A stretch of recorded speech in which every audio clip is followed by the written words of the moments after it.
In this section, we're going to talk about vectors. Often in math, we talk about a quantity, we talk about a number, but sometimes that's not sufficient. Let's say we're going to talk about something physical. Let's talk about force.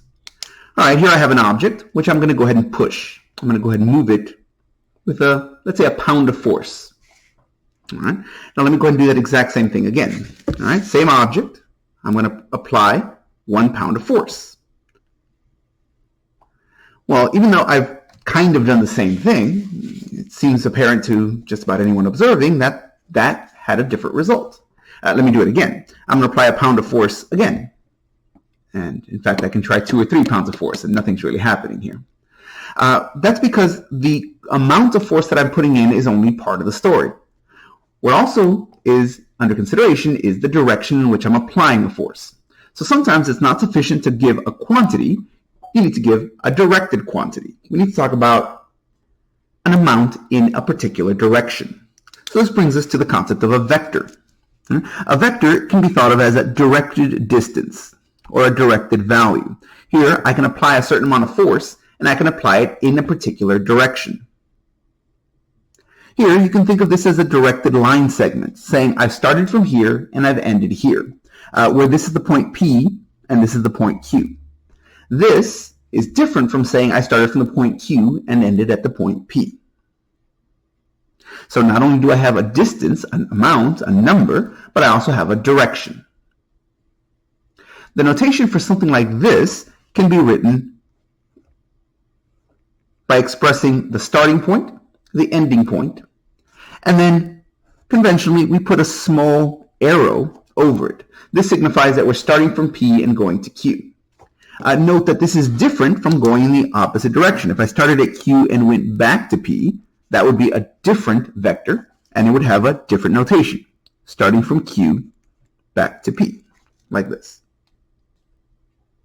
One thing to notice, though, is that when we talk about a vector, we're talking about a distance and a direction. Nothing really says anything about the starting point. Right? It's simply from here to here. So let's say, for example, that I had a point over here and another point over here, and I had a directed distance between these points, starting from here to here.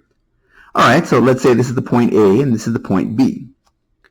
Well, when we talk about a vector, we're measuring a distance. Okay, well, let's say these are the same distance. Granted, I drew them freehand, so it's not maybe perfectly the same, but these are meant to be the same distance. And let's say these are in the same direction. They're both going from here this way. So here I have a different starting point and a different ending point, a different starting point and a different ending point, and different designations from A to B versus from P to Q. And yet, I still have the same distance and the same direction. What that means is that the expression of this vector is independent of its location. So what that means is I have lots and lots of vectors which I could consider as being the same. If I had a vector from this point to this point, and if I had a vector from this point to this point, so long as those all had the same distance and they were in the same direction, they would all be considered the same vector. So because of that, whenever we talk about a vector, we're not actually talking about a single object. Rather, we're talking about a collection of objects. Any of these, all of these directed distances are considered to be the same vector. So whenever we have something like that, we want to move away from the concept of, oh, there's a beginning and an ending point, and rather we want to think about the directed distance as a single unit, rather a family of units. So here we could say, okay, every one of these, even though this one starts from P and goes to Q, from A to B, let's say from C to D, and from X to Y, even though they all have a different starting and an ending point, they are all considered the same vector. So we could say, okay, the vector PQ is equivalent to the vector AB, which is equivalent to the vector CD, which is equivalent to the vector XY. But at that point, it becomes a nuisance to try to keep track of which one we're dealing with. After all, they are all the same. So the notation for a vector is often using a single name. Just like a function can be expressed as the sum or difference or product or quotient or combination thereof of different expressions, or it can be expressed as f of x, a single name. Likewise, this can be expressed from its beginning and its end point. We can try to figure out exactly which of the vectors we're dealing with, or we can express all of them, the family of vectors, with a single name. Traditionally, just like x, y, and z are often used for variables, and just like a, b, and c are often used for constants, u, v, and w are often used for vector notation. However, to further drive home the point that we're dealing with vectors, vectors are written with an arrow over the top. That's because if I write x, y without the arrow on top, or if I were just to write x with the arrow, without the arrow on top, that could be confusing. It can be thought of as, okay, well, maybe that meant a variable. So here we write this to drive home the point that we are dealing with a variable. That is important, an important distinction, because there are things about variables that we can't do with numbers. For example, we can talk about not just their size, their absolute value, their distance, but we can also talk about their direction, which we wouldn't be able to do with a number. Okay, so if all of these are the same vector, anytime I mention the vector v, which one am I really talking about? Well, all of them. Well, none of them. Okay, well, again, that's going to start to get confusing. So let's go ahead and consider the following. Let's say you had my very professional mathematical ruler. This is the kind of ruler that all real mathematicians use, right? I hope everyone has bought their own.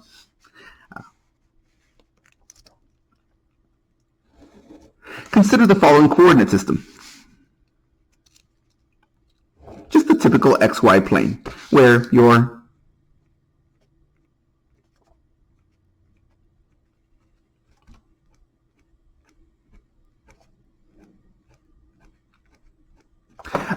two number lines cross at the origin, cross at 0, 0. Okay, well, all of these vectors are exactly the same, right? Because the distance and the direction are independent of the starting and ending point. We could have any of these, and they all mean the same thing. Well, that means I could have a vector that started right here, which meant the same as all of those. Notice that this vector starts at the origin, and it ends at some point. Let's call that point v1, comma v2. You know, you could say x and y, but we're going to say v1 and v2 for a very particular reason. Here, all of these are equivalent, including this one down here. However, since this one starts at the origin, you don't really have to worry about one of the points, you just worry about the other point, because you know where one of them started. So this one, although it's equivalent to all the rest of them, is slightly simpler to talk about, because there's one of the points that you can take for granted. It's at the origin. So whenever we talk about a vector v, we can talk about any of its representatives, but usually we're talking about this one. This is the one that starts at the origin and goes out to some point v1, comma v2. If we call the vector v, this right here, note that that is the directed distance from the origin to this point. Since one of the points, the initial point, is taken for granted, we can express everything we need to know about this vector, both its distance and its direction, by talking about its terminal point, the point on the end. This brings us to what's called the component form of a vector. The component form of a vector, v is equal to, we can take this for granted, and so we simply report the terminal point. Now, here, this is a point. But over here, we're supposed to be talking about a vector. So if I write the vector v is equal to v1, comma v2, and put that in parentheses, that's going to be saying, oh, my vector is equal to a point. It's not. A single point doesn't have a distance or a direction. What we're looking for is the distance and direction from the origin to that point. So in order to distinguish this from the point, we have a different notation. We're going to use angled brackets. Note the distinction. If I say v1, comma v2, this is a point.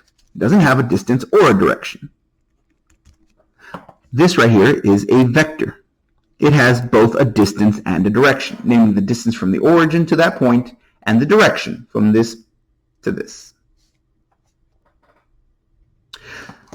This is best seen with an example.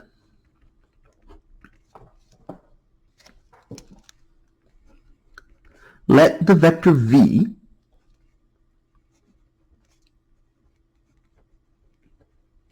be represented by the directed line segment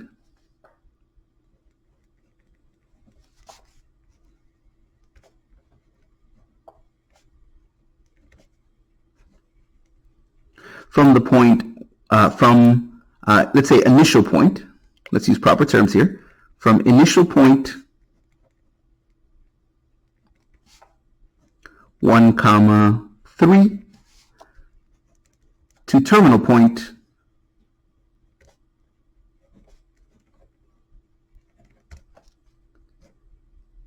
4, let's say -5.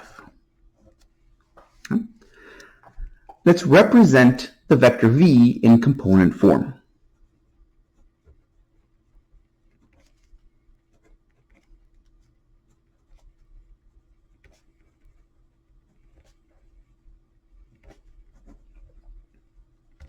All right, this can be done entirely algebraically. We don't need any graphs, we don't need any pictures.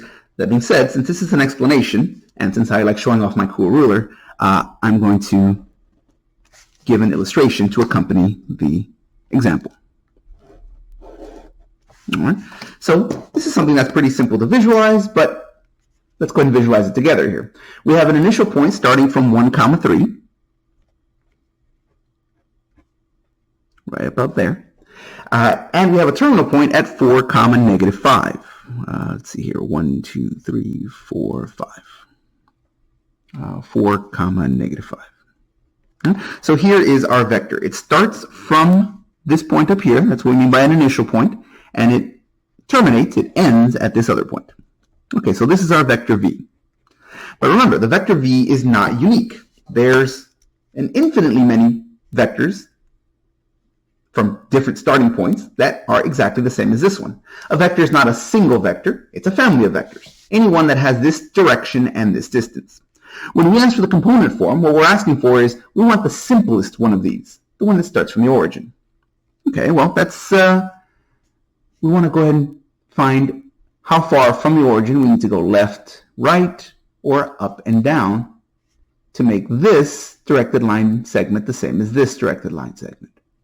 Oh, well, that just means we need to find the displacement from this point, in this case right, and then down. Oh, okay, well then that means that my vector v is going to equal to, all right, well, note that v1 is just the x-coordinate of that terminal point when your initial point is at the origin. Okay, well that means how far right do I want to go from the origin? Well, that's just the difference in the x values. So here I'm going to take my terminal point, 4, and subtract away my initial point. 4 minus 1. For my v2, well, that's the y-coordinate of my terminal point. Okay, well, that just means how much displacement do I need in the y direction? How far up or down do I need to go? I want to go from this initial point to this terminal point. That's the difference in these y values from the terminal point back to the initial point. -5 minus 3. Notice that is ordered. If I said from the initial point back to the terminal point, if I did it the other way around, that's going to give me the opposite direction. Those are not the same. So here, to find the component form, we want to find, all right, start from your terminal point and then work your way back to the origin. Start from your terminal point and work your way back to the initial point, which will be at the origin. So here that's, what's that, 3, -8. That would be your component form. Visually, what that looks like is, okay, let's draw another vector that starts at the origin and that has a terminal point at 3, -8. Okay, 1, 2, 3, down 1, 2, 3, 4, 5, 6, 7, 8. Right down there. 6, 7, 8.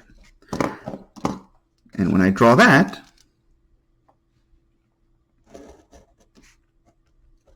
even with a crude hand-drawn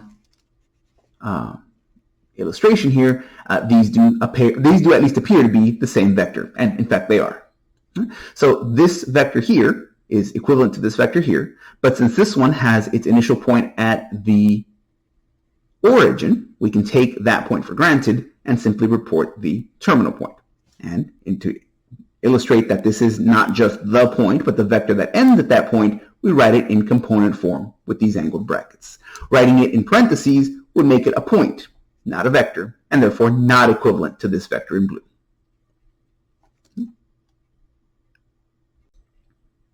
Now, whenever you talk about a vector, it's a directed distance. Okay, well, there's two parts to that. There's a direction and a distance. All right, so what is the distance here? Well, that's just the distance from the initial point to the terminal point. Okay, well, if I have it written in component form, that's just the distance from the origin to that point right there. Oh, but that's something from algebra. That's the distance formula. If we want to find the distance from point x1, y1 to the point x2, y2, thinking back to algebra, that distance is equal to the square root of the change in the x values squared plus the change in the y values squared. It's basically the Pythagorean theorem. Well, actually, no, it is the Pythagorean theorem when you put it on the coordinate system. Right? So that's the distance between any 2 points. Okay, but when you're in component form, the distance between x1 and x2, remember x1 is 0. And over here, the difference between y1 and y2, remember y1 is 0. One of your points is 0, 0. We can take it for granted. So whenever you have something in component form, then that means that the distance from the origin to the terminal point will simply be the difference between this and 0 squared. Well, the difference between this and 0 is just this. The difference between y and 0. Well, the difference between y and 0 is just y. So the distance from the initial point to the terminal point of our vector is given by the square root of the difference of 3 and 0 squared plus the difference in negative 8 and 0 squared. Those are just our components. So here, since one of these is 0 and one of these is 0, we just really have to worry about these, which we call v1 and v2. v1 and v2. This is the distance from here to here. That's called the magnitude of the vector. Yeah, you can call it the distance or the length of the vector, but the most common phrase is the magnitude of the vector. It is expressed as you write the name of the vector whose magnitude you're finding, and then you put these sort of double absolute value bars on the outside. This is read as the magnitude of the vector, in this case the magnitude of v. So for our purposes over here, yes, we found this vector. We found its equivalent in component form. Let's go ahead and find its magnitude.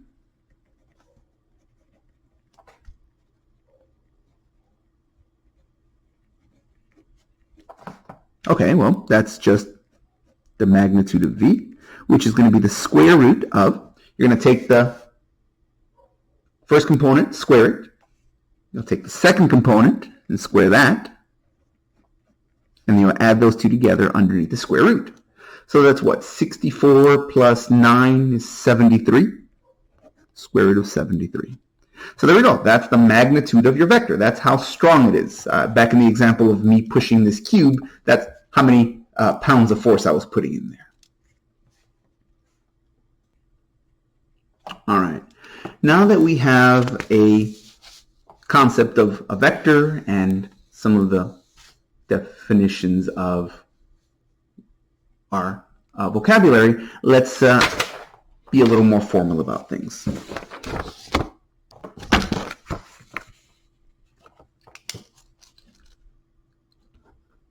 So, definition. Let's begin with a couple of vectors. Let U be a vector that's given in component form as u1, u2. Okay. Let's go ahead and have a second vector.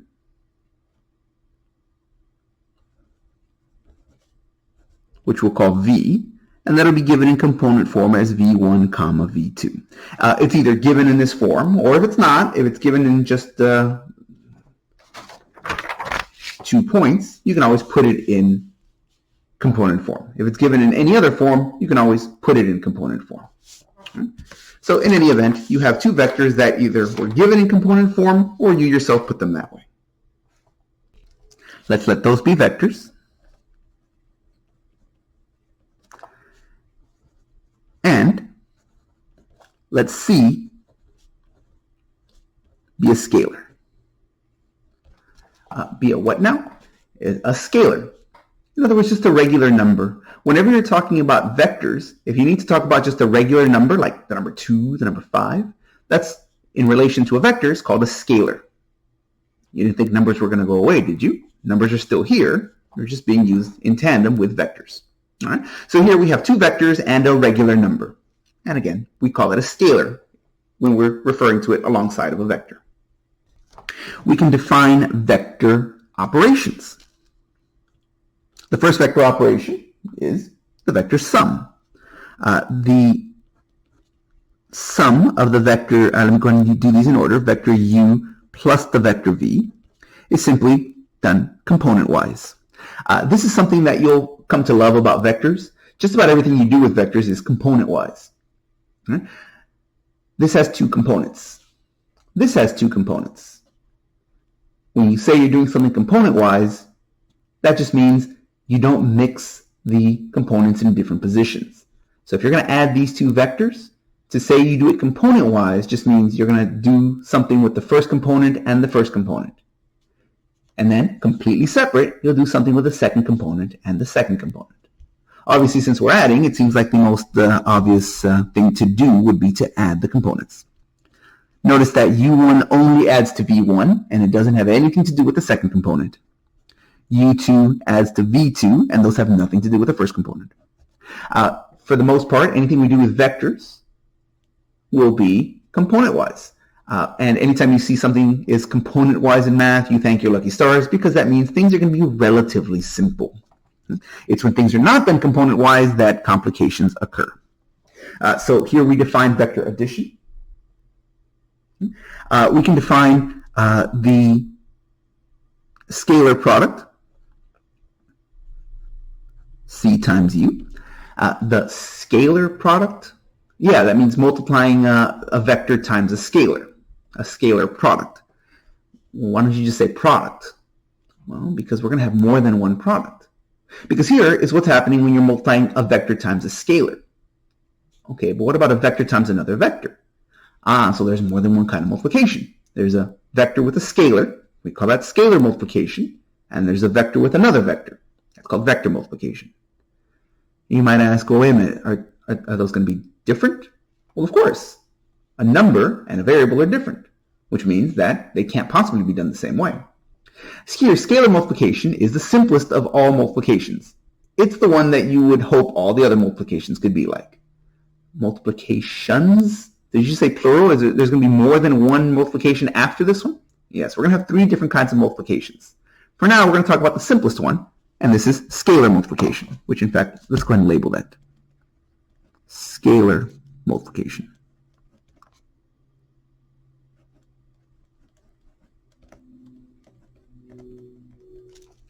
Scalar multiplication is simply done with distribution. You say, okay, I'm going to multiply this by that scalar, then I'm going to multiply each component by that scalar.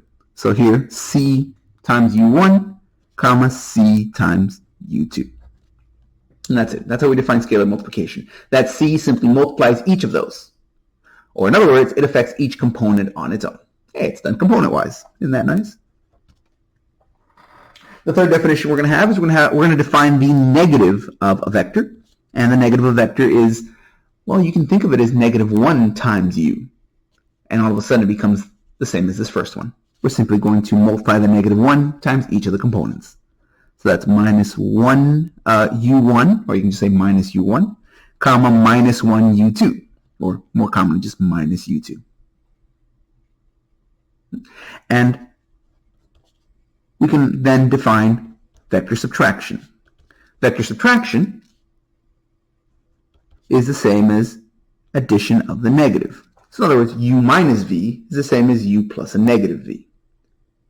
Okay, but since negative v is just the opposite of v's, in order to add u with negative v, you would be adding u1 with the negative of v1.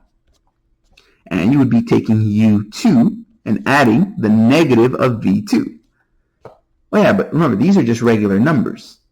The whole thing is a vector, but the components individually are numbers, just like we see over here. That's a vector, but the components are just regular numbers. So here, I can do what I normally do with numbers. U plus a negative, that's just u minus.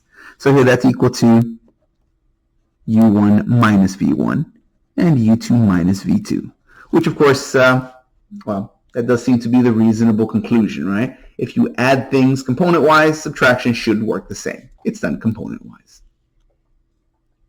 Right? Without taking too much time to go through all of these geometrically, we're going to just go over the very first one geometrically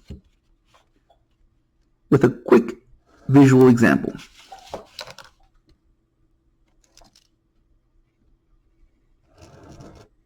All right, let's see here. 1, 2, 3, 4, 5. 1, 2, 3, 4, 5. 1, 2, 3, 4, 5. 1, 2, 3, 4, 5. Okay, let's go ahead and add two vectors together. Let's say the vector u is equal to 1, comma 2. Keeping things nice and simple, in component form, that's 1, comma 2. Which, in component form, means that it's starting at the origin, and it's ending at 1, comma 2. Okay, well, that's a vector. All right, now let's take another vector. Let's take the vector v. And v is, let's say it's 3, comma 1. Okay, well, that means that you're starting at the origin, and you're going to end at 3, comma 1. 1, 2, 3, comma 1.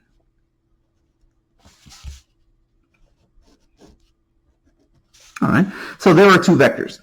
So now how do I add those together?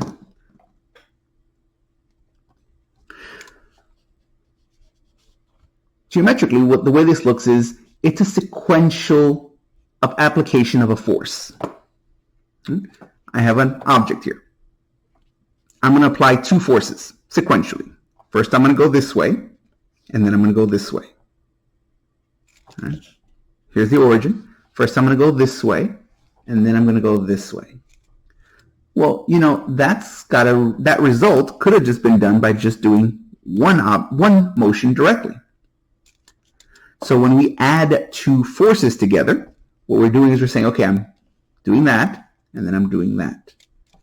Oh, but by adding them together, I really just could have done one thing from the very beginning. So it's going to apply the two vectors sequentially. Meaning, okay, starting from the origin, first I apply u to take me from here to here, and then I apply v. Remember, v is not just this vector, it's any vector that has this distance and direction. So, even though this is v in standard form, in component form, v could be represented by any vector, anywhere that had this distance and this direction. So, why can't I have one that starts here? Well, if it starts here, its component form is still 3, comma 1, which means I go to the right by 3, 1, 2, 3, and up 1.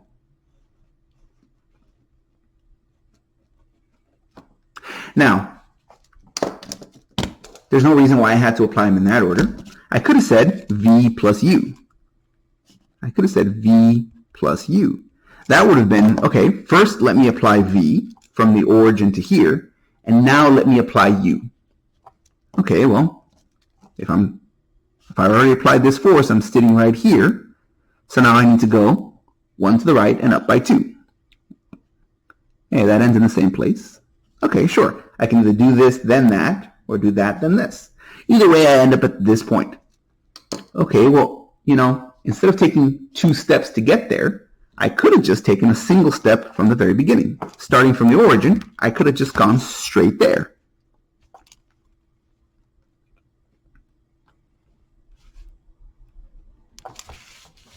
Okay, well, if I started from the origin and went straight there, what would have happened? Well, I'd have to go to the right. 1, 2, 3, 4, and then go up 1, 2, 3. Okay, so this vector right here is 4 to the right, up by 3. So in component form, that would be 4, 3. Oh, but notice, that's adding the two first components gives me the first component. Adding the two second components gives me the second component. So here, that means that u plus v, 4, 3, that really just meant we're adding together 1, 2 plus 3, 1. 1 plus 3 gave me 4, 2 plus 1 gave me 3. So this is a geometric visualization, a geometric interpretation of vector addition. It's saying, okay, to find this result, all I'm doing is I'm adding the x components and the y components. Geometrically, what it's saying is you're applying two forces sequentially. First the first one, then the second one. Notice this is commutative. If I apply the second force and then the first one, I do end up in the same spot with the same resulting vector. All of these other ones can be drawn the same way, but we're not going to go too deeply into that because this is something that's a bit of a review from trigonometry. So this is just to remind us how that can be interpreted. Let's look at one more example. Here's an example done visually. Let's take a look at one more example done purely algebraically to disabuse ourselves of the notion that this has to be done graphically or that it has to take all this amount of effort. Let's say we have the vector u is equal to -3, 2. And let's say the vector v is equal to 4, 5. Let's go ahead and find the following. U plus v. Let's find u minus v. Let's find 2 times v. And let's find u minus 2v. In fact, go ahead and give that a try right now. You have these definitions. Go ahead and pause the video and give that a try. Once you have a result, go ahead and unpause and we'll go through them together.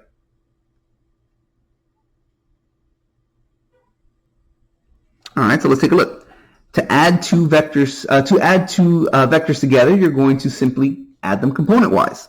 So here, that would be the sum of the two first components, -3 plus 4, and then the sum of the two second components, 2 plus 5, and that would give us 1, 7.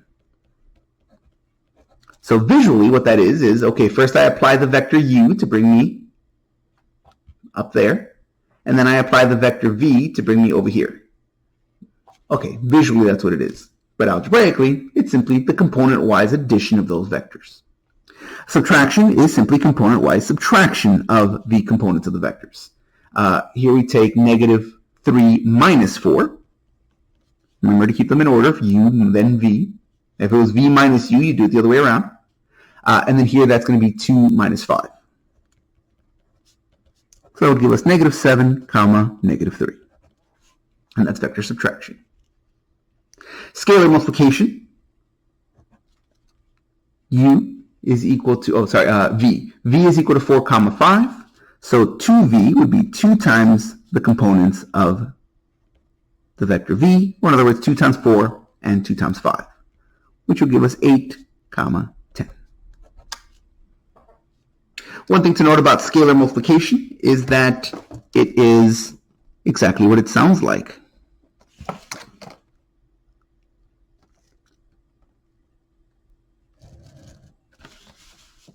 Here, if I have the vector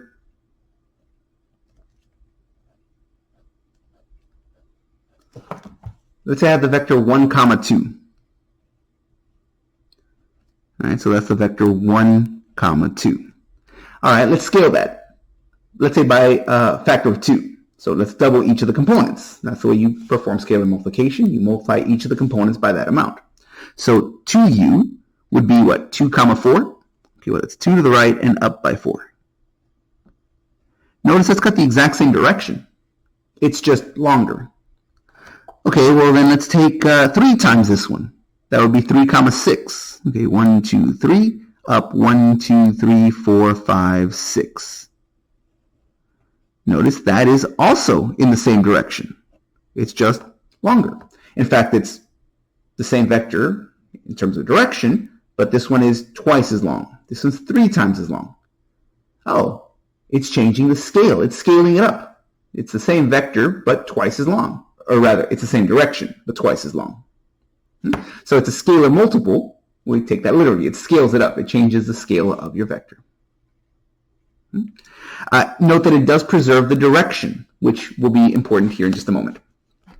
But first, let's go ahead and do this one. Here, this is just a 2-part question. You're going to take your u minus 2v. Notice the order of operations here is still the same as with algebra. You're going to do your multiplication first, then your subtraction. Well, we already know our multiplication. 2v was this right here, 8 comma 10. Okay, so u minus 2v is that u minus that 2v. All right, so negative 3 minus that 8. 2 minus that 10. And so that'll be what? Negative 11 comma negative 8. There you go, u minus 2v. Now, hearing me talk about vectors, it does make it sound like there's a whole new breed of object here. And there is. These are not points. They're not numbers, and they're not variables in the traditional sense. They are a completely different kind of mathematical object. That being said, they are not entirely alien. They have a lot in common with just regular numbers. Yeah, they do have a distance along with a direction, which is not the same for a regular number, but that's not to say it doesn't have anything in common. In fact, many of the properties shared by a vector are shared by a regular number. So here let's take a look at a collection of properties of vectors.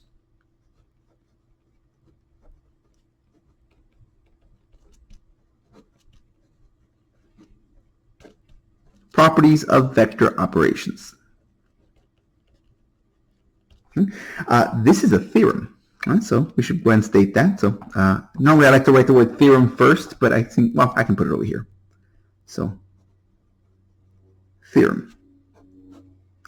Not every theorem in mathematics has to be extremely elaborate or complicated to prove. In fact, many of them are really straightforward as long as you persevere through it from the definition. That's going to be one of the nicest things about vectors. Since things are done component-wise, computations, along with proofs, are often done component-wise. But since those components are just regular numbers, they're something we're intimately familiar with. All right? So here, I'm going to have a theorem with, this has 8 parts. We're only going to prove one of them. Our textbook proves a second one, and some of the rest of them are left to you as homework. All right? So here we go. Properties of vector operations. Let's begin with some assumptions. Let u, v, and w be vectors.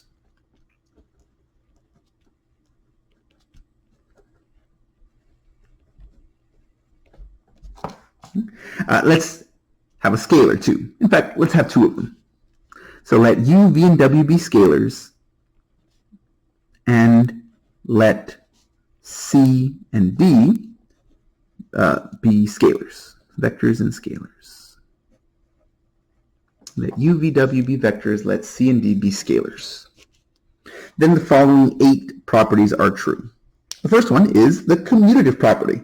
Thankfully, mercifully, vectors, just like real numbers, are commutative over addition. In other words, u plus v is the same as v plus u.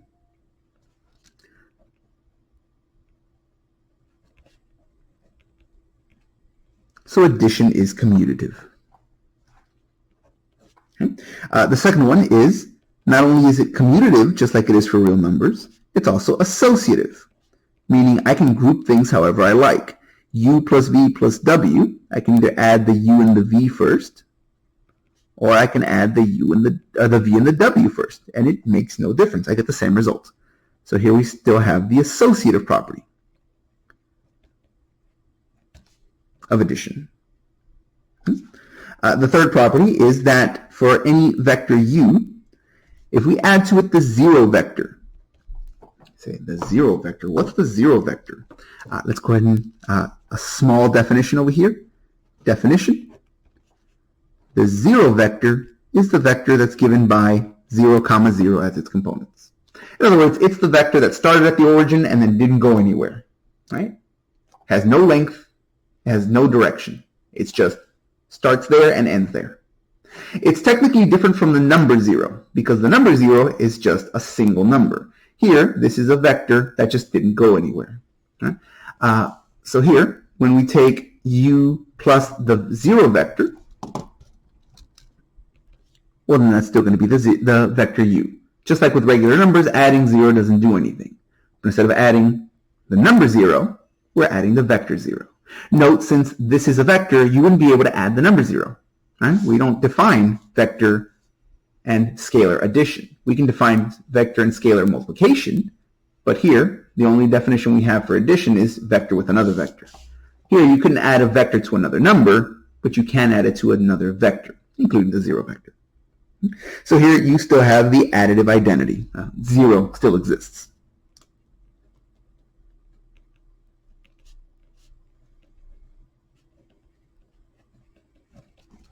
Okay.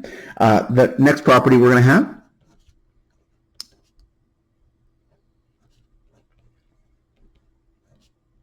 if you add a vector to its negative, well, then you're going to get the 0 vector. So a positive times a negative give you 0. Right? A number plus its opposite give you 0. So you still have the additive inverse property.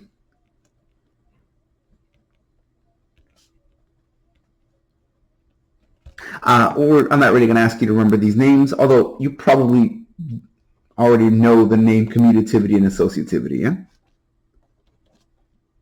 Yeah. The associative property is true for not just multiplication, it's also true for addition. Oop, I said that backwards. It's not just true for addition, it's also true for multiplication. So if I multiply together I guess this is a C, D, and U, that's the same as multiplying together C, D, and U, regardless of which grouping I use. I can either say C times D together times U, or I can say D times U together first and then C. So this is also an associative property, but instead of being associative property of addition, it's an associative property of multiplication.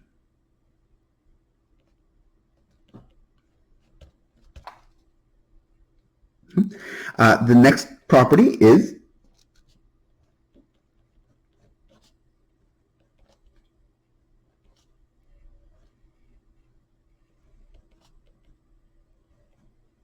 another familiar one. If I have C plus D and I multiply it times the vector U, that's the same as taking that U times that C plus that U times that D. Oh, that's distribution. That's a distributive property. So you can distribute a scalar over a sum of, you can distribute a vector over a sum of scalars. You can also do it the other way around. If you have a single scalar, you can distribute that over a sum of vectors. C times U plus V is CU plus CV. And again, this is also the distributive property. You can distribute either the vector or you can distribute the scalar. Distributive. There we go.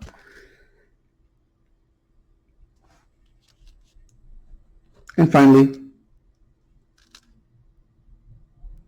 if you scale something, if you scale a vector by the number 1, well, then you haven't scaled it at all. Anything times 1 is itself. If you scale something by 0, well, then it's the 0 vector. Now, the proof of every one of these is done exactly the same way. They're all done component-wise. You say, well, what does that mean to do a proof component-wise? Well, in your textbook, they actually prove the associative property of addition. So they proved the second one. So I'm going to go ahead and pick another one, and I'm going to prove it, and just to give you an idea. So you can read this one as, in your textbook. And let's go with, let's do the distributive property.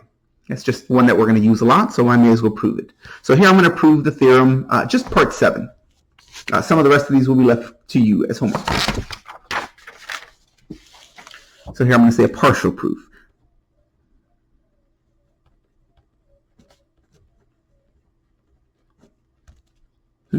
In this course, we will often prove things for you. However, we won't always prove everything. Some of it is because the proofs are so similar, it becomes redundant to prove 8 different properties when all proofs are almost identical except for, oh, this one's got a plus here, this one's got a minus here. The other time where we will not prove everything is because it's beyond the scope of this class. There are some things that the result is easy enough for us to understand and use, but the proof is far more complicated. And the third reason, my favorite, sometimes it's left to you as homework. So here we're going to go ahead and do a partial proof of the previous theorem. I'm going to go ahead and prove part 7. All right, so just to restate it, C is equal to, C times U plus V is equal to C times U plus C times V. We want to prove that. All right, well, let's see here. Proof. Well, I know what these are in component form. So that's going to be C times U is equal to U1 comma U2 plus V is equal to V1 comma V2 in component form. Okay. Well, yeah, but order of operations tells me parentheses go first, so I'm going to add these together. And addition of vectors is defined for us very nicely. We can add 2 vectors by simply adding them component-wise. So let me go ahead and do that. It's going to be C times. This is U1 plus V1, comma, and then I can add the second components, U2 plus V2. But now this is a single vector. Right? When I add 2 vectors together, I get a new vector. Okay, well now this new vector is being scaled. And we have a definition for scalar multiplication. You simply distribute that C into each of the components. Okay, so that's going to equal to C times that first component, U1 plus V1, and C times the second component, U2 plus V2. That's still a vector. Oh, but the components of this vector are just numbers. This is a number times the sum of these numbers. And same thing over here, that's a number times the sum of these numbers. So here I can take advantage of the typical properties of just regular arithmetic. If these are all just numbers, I can take advantage of arithmetic. I can distribute this. C times U1 plus V1 is CU1 plus CV1, comma, that's CU2 plus CV2. Make that. Okay, well this is one vector. But really, it's made up of the sum of these components right here, right? And that's made up of the sum of these components right here. So really, this one vector is the sum of 2 smaller vectors. The first components of one of the vectors must be CU1 and CU2. CU1, comma, CU2. And the components of the second vector must be CV1 and CV2. Notice, if you add those together, that's CU1, CV1, just like you have there. CU2, CV2, just like you have there. Oh, but notice that that right there is, well, that's a common scalar. Oh, that means I could scale that out. I could factor that out. That's C times U1 comma U2. Notice the way scalar multiplication is defined, that C would multiply each of those components, CU1 and CU2. So these are the same. And same thing over here. That's a common scalar, so I could factor that out, leaving me C times V1, V2. Oh, but notice, that's just the vector U that I started with. So this is C times U plus, and that's just the vector V that I started with. But up here, this was C times, this was the vector U plus the vector V. Oh, okay. So C times the sum of U and V is equal to CU plus CV. Oh, and that concludes our proof. All the proofs are like this. You basically start with one side of your equal sign, right? You start with one side, usually the left side, but you can start with either one.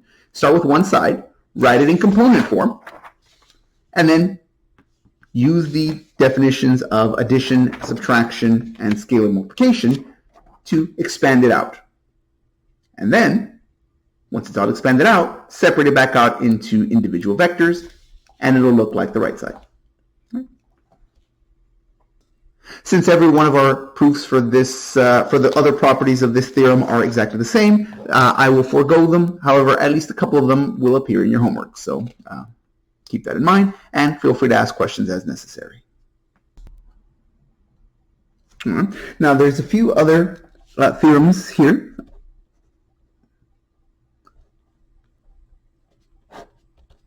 Which also depend on some component-wise proofs. All right, so let's consider the next theorem. Let's begin with let V be a vector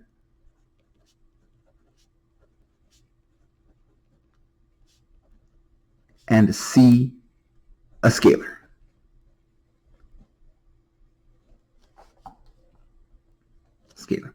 All right, then we have that the magnitude of CV is equal to the absolute value of C times the vector of V.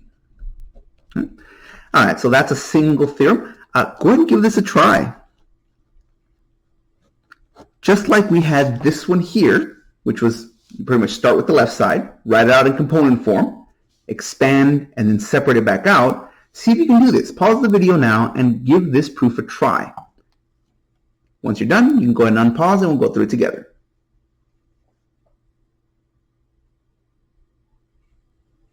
All right, so let's take a look. Okay, so this is the magnitude of C times V. Okay, well, let me write that in component form. That's the magnitude of C times V1 comma V2. All right, well, I know how to perform scalar multiplication. I can just distribute that C throughout.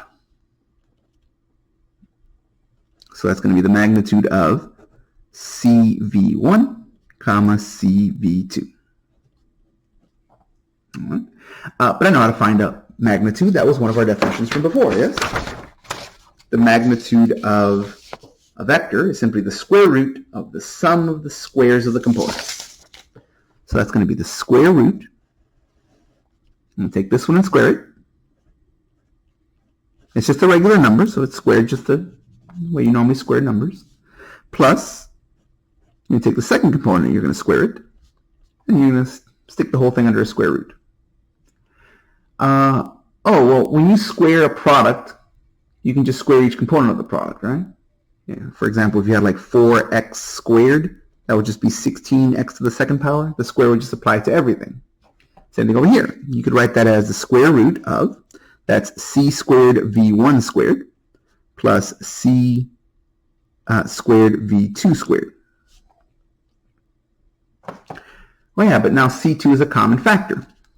So I can write this as the square root of C2 times V1 squared plus V2 squared. I just factor that out. C squared is a common factor, so I factor that out. Oh, but now when I take the square root of a product, that's the same as the product of the square roots.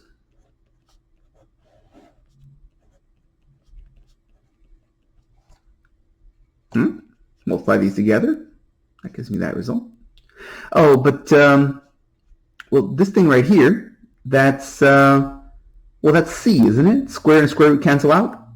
Well, no. It's the absolute value of C. Because if C is positive, okay, square positive, it stays positive.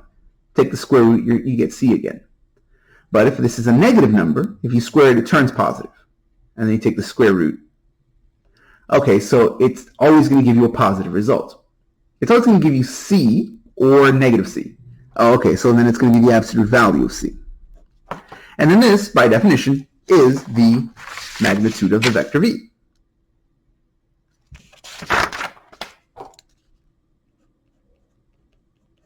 And there's our result. The magnitude of C times V is equal to the absolute value of C times the magnitude of V. And there's our result. Okay. All right. Before, I stated that whenever you scale a vector, it maintains the same direction. It simply changes its size, its length. Well, let's go ahead and talk about something that utilizes that statement. Here's the theorem.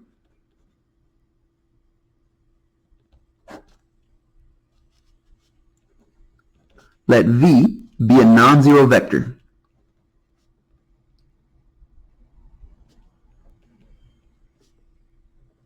In other words, any vector except a zero vector. Let V be a non-zero vector. The vector U, which is given by the vector V divided by the magnitude of V, which is the same as saying 1 over the magnitude of V times the vector V. Right? Here, the magnitude of V is just a number. Right? When you take the magnitude, that's just a regular number. That's the length of the vector. So if you take the reciprocal, that's also a number. So this is just a scalar product. This number times V. That can also be written as the vector V divided by its scalar, by its magnitude. Those two mean the same thing. This has length 1 and is in the direction of V.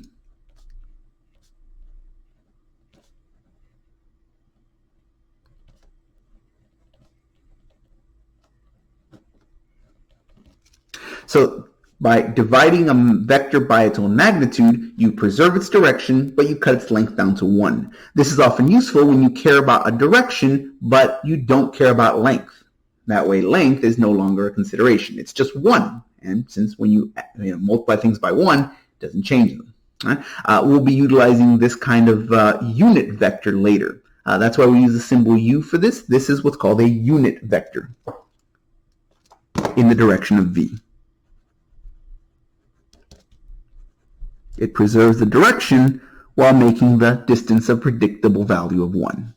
A unit vector in the direction of V.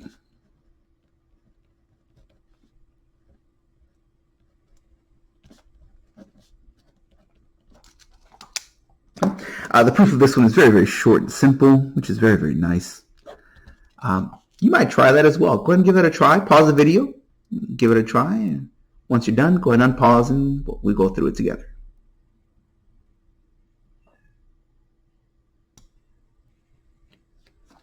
All right, so here we go. We want to find the direction of the vector V. Right? The direction. We want to find the magnitude of the vector U. Okay? We're trying to prove that it has length 1. Okay, so let's find the magnitude of U.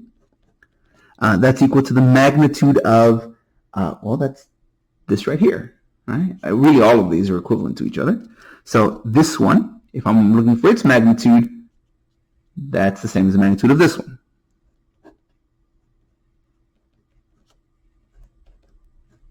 Like that. Okay.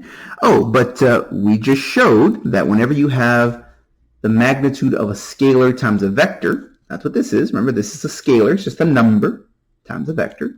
We can separate it as the absolute value of this times the magnitude of this one.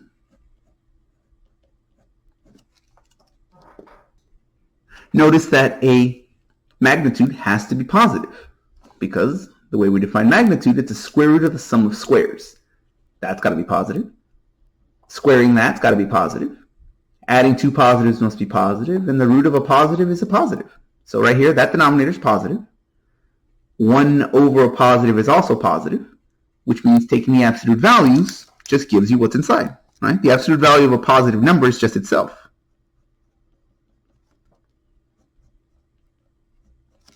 Okay, but now this is just a regular number, and this is its reciprocal. And what happens when you multiply a regular number times its reciprocal? You get the number 1. So this shows that the magnitude of the vector U is equal to 1.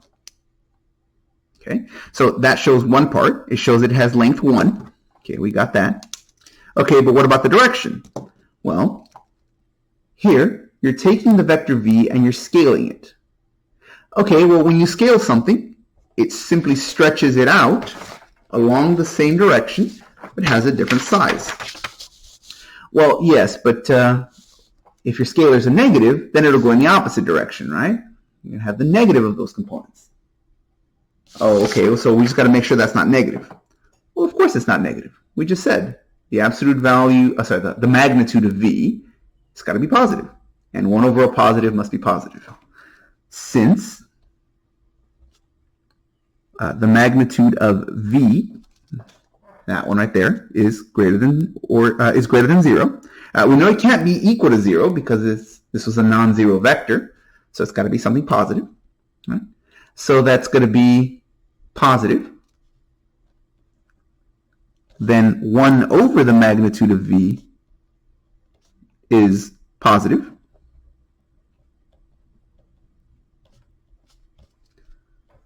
So 1 over the magnitude of v times the magnitude of v is a positive scaling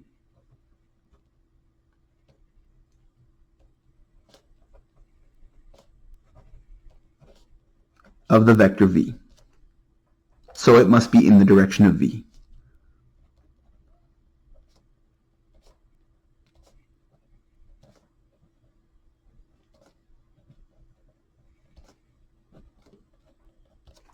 All right, and that shows both of our parts. It has length 1 and is in the direction of v. And that concludes our proof. This is often useful enough. We probably want to see an example of doing this. So, as a single example, let's find the unit vector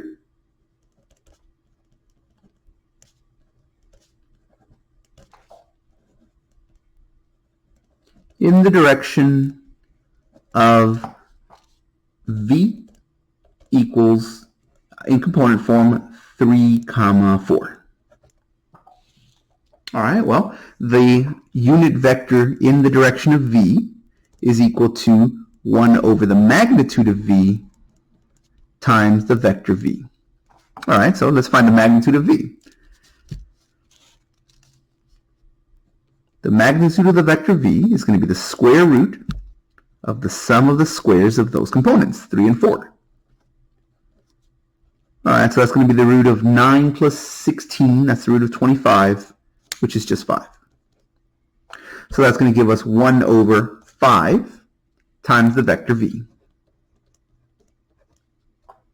Oh, but that's just a scalar product.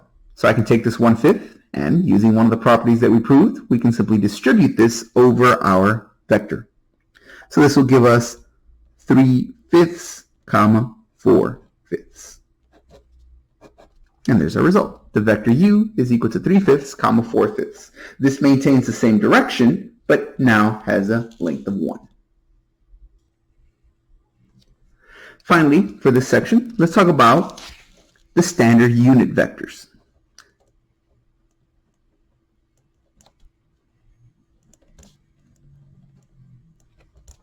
The standard unit vectors, I and j, are defined on the plane as the vectors 0, 1 and 1, 0 and 0, 1, like this.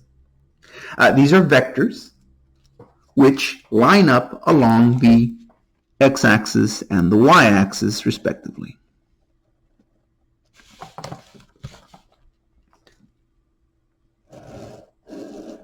So the vector I is simply the vector that if it started at the origin, it would go one step to the right.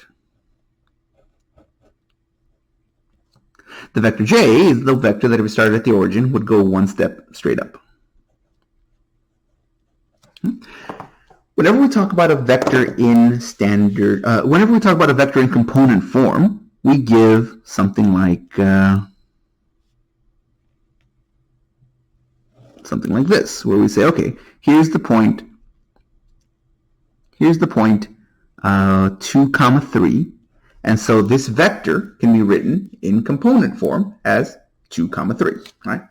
This is not a point, it's a vector.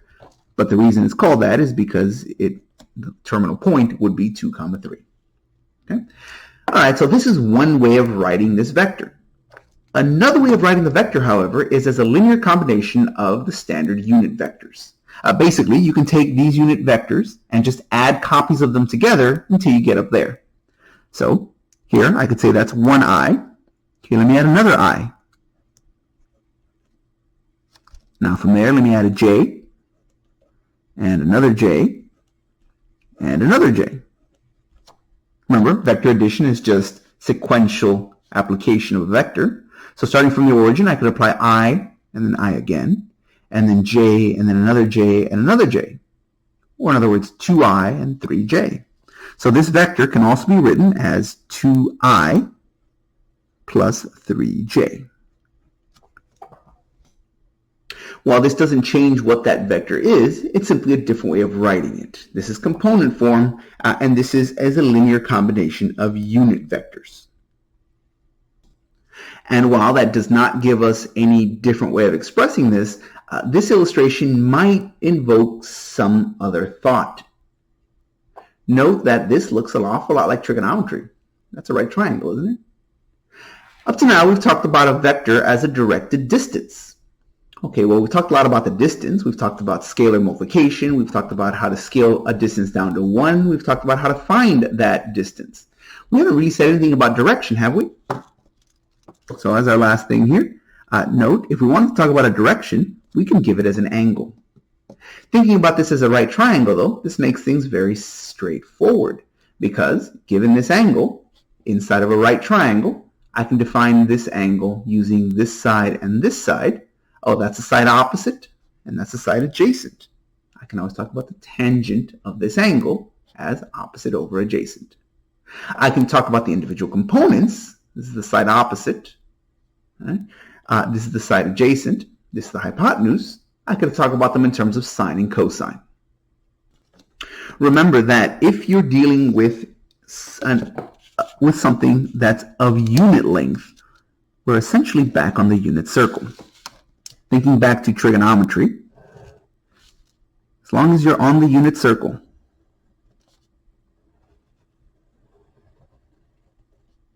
let's say I have this vector here. All right, well, if I'm on the unit circle, I know that has a length of 1.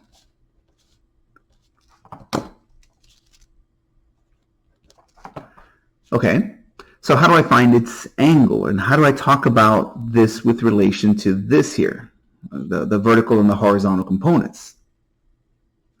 Well, as long as this has the length of 1, then this vertical component is simply given by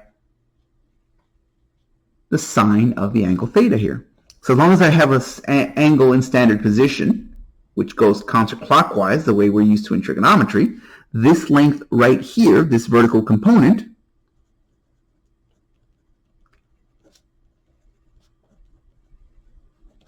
is simply given by the sine of the angle theta. Sine is opposite over hypotenuse, but if the hypotenuse is length 1, then it's just equal to opposite over 1.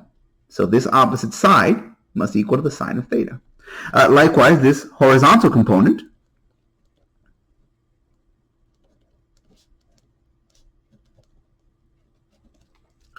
is given by the cosine of theta. Now you might say, well, yeah, but how often do I have a unit vector? Whenever you want. Every vector can be thought of as a unit vector in terms of its direction. And you say, well, what about its distance? We can find the distance and then multiply that in. If I want to find the direction of some vector that's out here somewhere, okay, scale it back to be unit in length, find the angle, and then scale it back out. That way I have the distance and the angle. What that gives us is that if you have a vector v, if the vector v has magnitude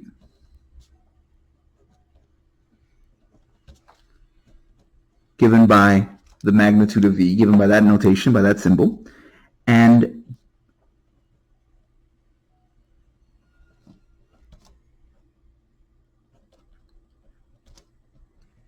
the direction angle theta, where again theta is measured in the standard form that it is in trigonometry. You start from the positive half of the x-axis and go counterclockwise. Then the vector v is equal to, all right, well, the horizontal component, which is which is the first component, is given by the cosine of theta. The second component, the vertical component, the y component, is given by the sine of theta. Oh, but that would only give you a unit vector. Oh, my vector was supposed to be 12 inches long, or 16 meters long, or whatever. Okay, well then multiply by the vector's magnitude. This gives you the direction, and this gives you the distance. So for example, find the vector v whose magnitude is, let's say 6. We're not going to worry about units, just 6, right? 6 inches, 6 meters, 6 whatever, is 6, and whose direction angle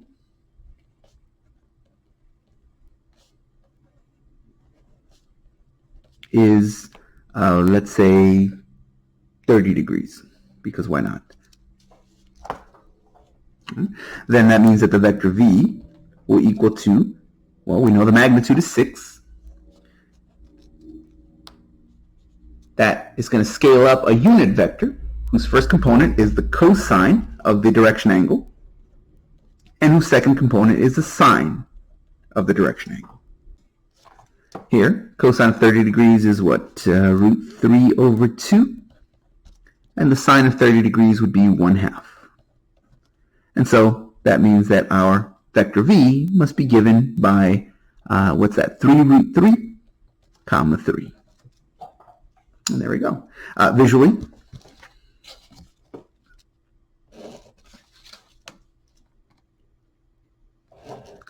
what it's saying is, okay, you have some vector. Oh, which vector? Well, I don't know, but I can give you some information about it. I can tell you that it's got a 30-degree angle in standard position. So initial ray is the positive half of the x-axis. The terminal ray is 30 degrees away in the counterclockwise direction. Okay, well, not only can I tell you what direction it's in, I can also tell you how long it is. Oh, it's going to go forward 1, 2, 3, 4, 5, 6 units. Okay, so what's that vector? Okay, well, we can find the cosine of this angle right here to give us the first component. And we can find the sine of that angle to find the second component, the vertical component. And then when we scale that up 6 times, that brings us all the way out here to this vector. So this vector is 3 root 3, comma 3. Or if you want to write this in the, so this is in the component form. If you, however, want to write this as the linear combination of unit vectors, of course, you can always write that as 3 root 3i plus 3j. And either of these is fine. And that's about it. This brings us to the end of our section, talking about vectors in the plane. If anybody has any questions, comments, or problems, please reach out, let me know, and I hope everyone has a nice day.